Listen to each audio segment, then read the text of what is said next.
I'm back here with the E220. I've basically taken out almost all the interior parts, all the doors, stuff like that, whatever could be sold and isn't required for the running of the car.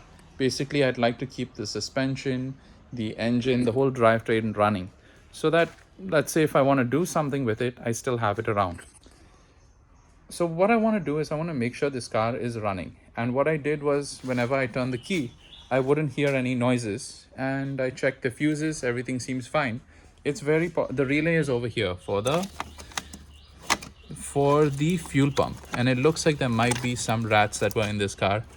You can see that there is a little bit of biting that has happened, and there are rats definitely. So it's possible that under the car there is a cut. It does smell like fuel, so maybe there is a leak. What I did though is I would start the car. That would allow, basically when you put it in the first position where the car's on, it would prime the fuel pump. And that's what would happen is the whole fuel rail would be pressurized with fuel.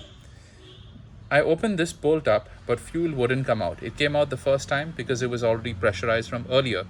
That should mean that the fuel line is fine, but maybe the wires are cut.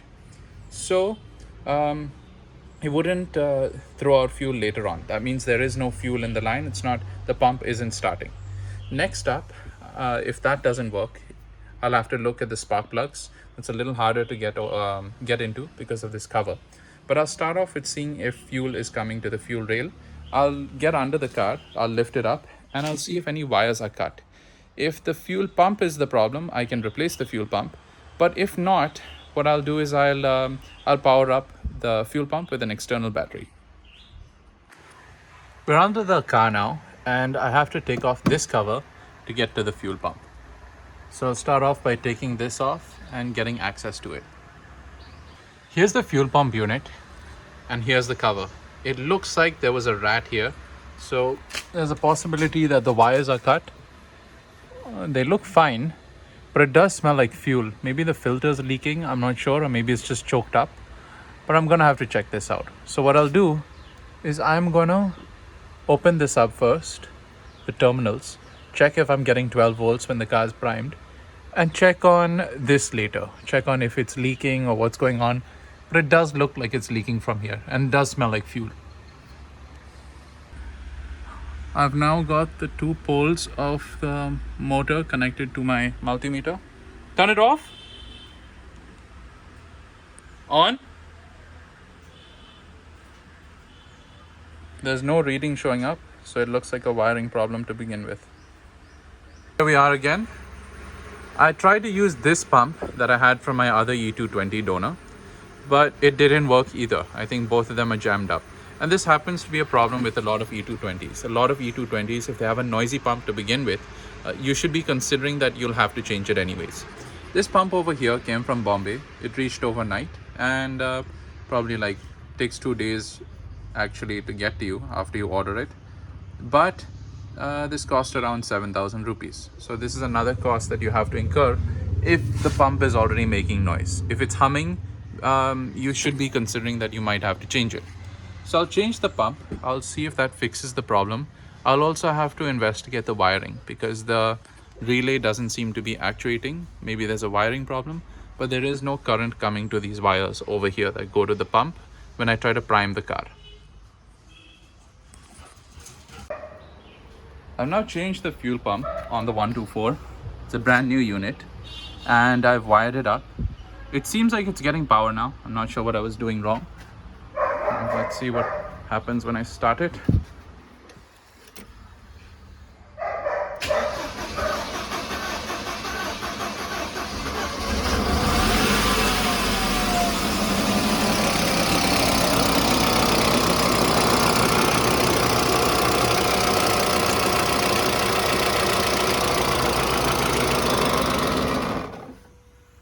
Well, it started. That was good.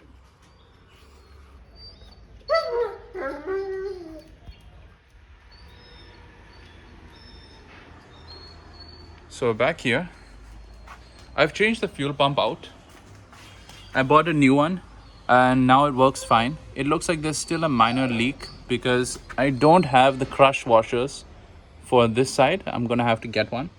But for now the car starts up, and that's good news.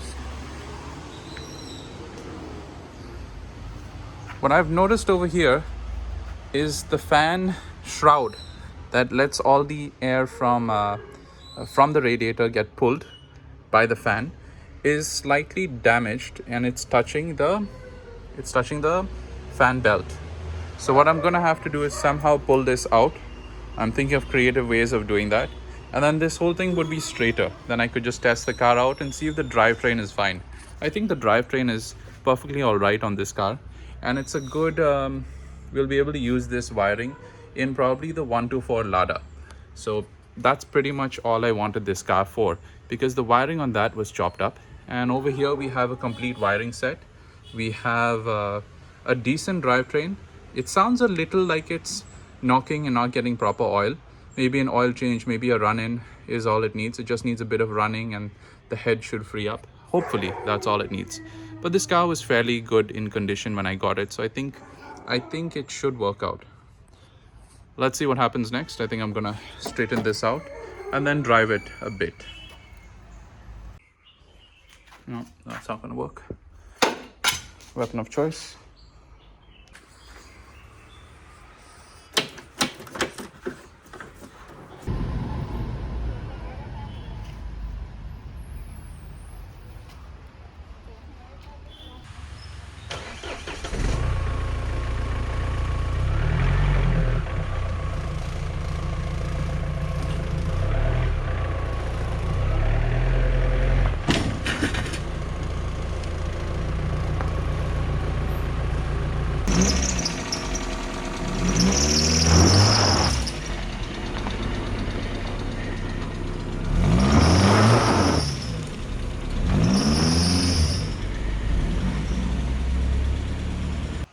So I've gotten the 124 started.